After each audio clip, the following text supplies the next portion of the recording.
Right now, I want to welcome to the program Ricardo Sandoval, the project manager with the International Consortium of Investigative Journalists. And Ricardo, thank you so much for coming on the program tonight.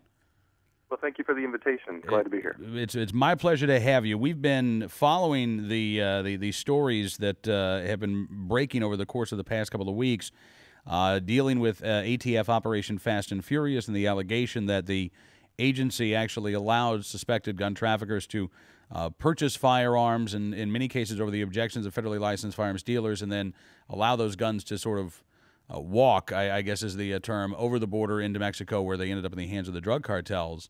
And there's been, some reaction here with Senator Grassley calling for an independent investigation. The NRA has called for congressional hearings. But I also find it very interesting what is happening in Mexico politically as a result of these allegations coming out. Because, as I understand it, Ricardo, nobody in Mexico has said that they were aware that this operation was taking place.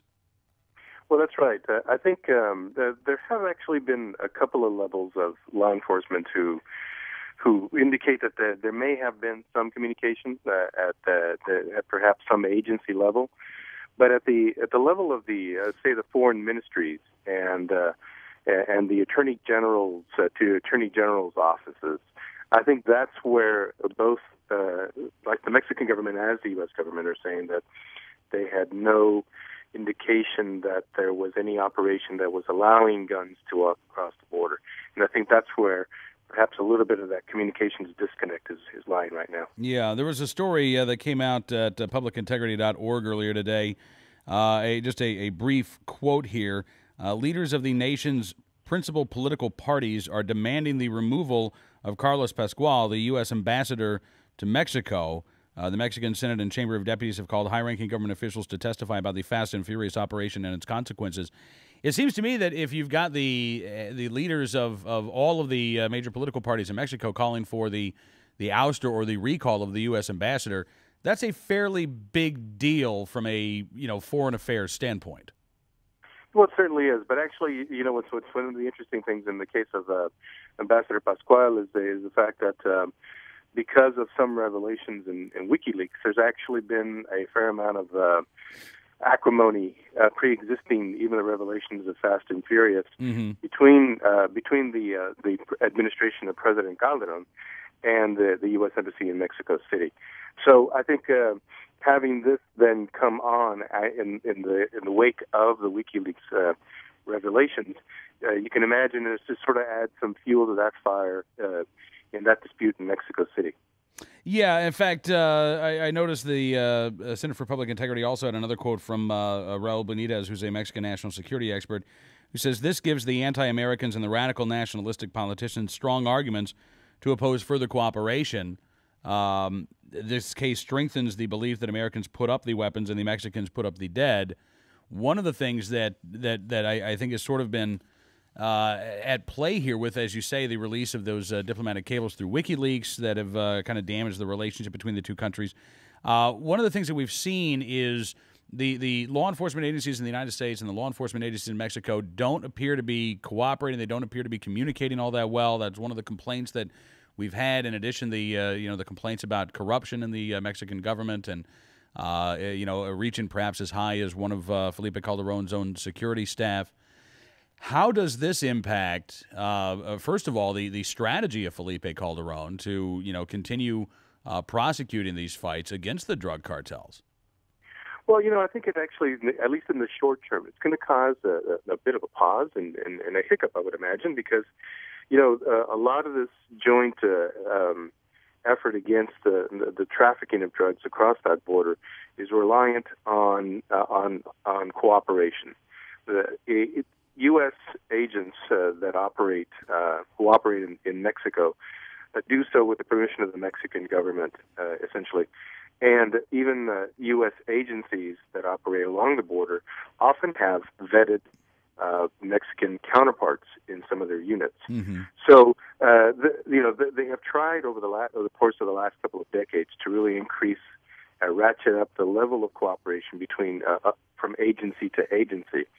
And that's worked across the board from, say, the DEA to the ATF and even the military. So when you have a situation like this where someone was obviously not talking to somebody about the situation where you have weapons moving across the border, that actually has everybody put a pause on everything and just say, okay, we need to ask some questions about what happened here and how potentially this got away from somebody, and what was the reasoning behind having this kind of operation go across the border and into Mexico. And I think that's the essence of what Mexican law enforcement and Mexican legislators are now demanding of their own administration. One of the other topics that came up when President Calderon was here in the United States and held the joint press conference with President Obama, the issue came up with the ICE agents who were attacked in Mexico as they were traveling between Monterrey and Mexico City, and the fact that since 1990 there's been an agreement in place that have prohibited U.S. law enforcement officers who are on the job in Mexico from carrying their issue sidearm. Both President Calderon and President Obama were asked about this. It seemed like there was very little optimism about anything changing, or really any little desire to change that. And I'm guessing that as a result of the allegations of Operation Fast and Furious coming out, there is probably not a great deal of enthusiasm for changing that agreement within the Mexican legislature. I would imagine that's one of the issues that's going to continue to come up. That issue actually has been coming up as far back as I can remember, and I was a foreign correspondent in Mexico City as early as 1997, and I can tell you that it's been an issue even way back when, where you have from time to time U.S. agencies seeking to change that, and there has even been pressure on the Mexican side to have that change, but nothing really has ever been done, because for Mexico it's actually a fairly sensitive issue to have U.S. law enforcement. Can you imagine even the U.S. military carrying weapons south of the border? I mean, that harkens back to some of the acrimony that has marked this relationship way back, going back a couple hundred years. So for Mexico, it is kind of a sensitive issue, and I really doubt that there's going to be much progress made on that, at least in the short term, in the shadow of the revelations of all of this. Mm-hmm. But I think in the future, that's going to be one of those issues that's going to pop up from time to time. It always has. So here in the United States right now, Ricardo, I think it's fair to say that while there have been organizations like CBS News and the Center for Public Integrity that have been covering and advancing this story, it's really struggled to find, I think, a wider voice and a wider coverage within the media. In Mexico right now, how big a story is Operation Fast and Furious? Well, I think it's pretty huge. I mean, there's daily coverage of this. There's, as I said, there's been legislator after legislator getting up on the dais in San Lázaro, which is the equivalent to the U.S. House of Representatives, demanding that both governments be held accountable in this, and that someone explain to them how it is that a U.S.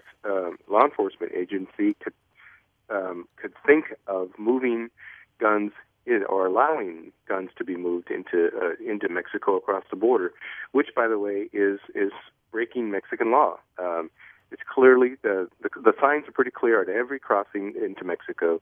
It says moving guns into Mexico or ammo is illegal, and that's where the point of departure is, you might say, where that kind of activity becomes an actual violation of someone's law. And in this case, it's Mexico. So you have a lot of Mexicans who are saying, well, wait a minute, what would the reaction be, for example, if a Mexican agency was allowing the movement of guns into the United States?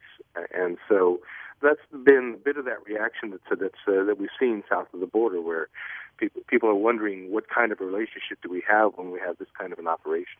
Interesting. Well, Ricardo, again, I appreciate you joining us on the program tonight, sir. And as there are more developments, I would love to have you back on in the future. Well, I'd love to be with you. All right. Thanks so much. Ricardo Sandoval joins the project manager with the International Consortium of Investigative Journalists.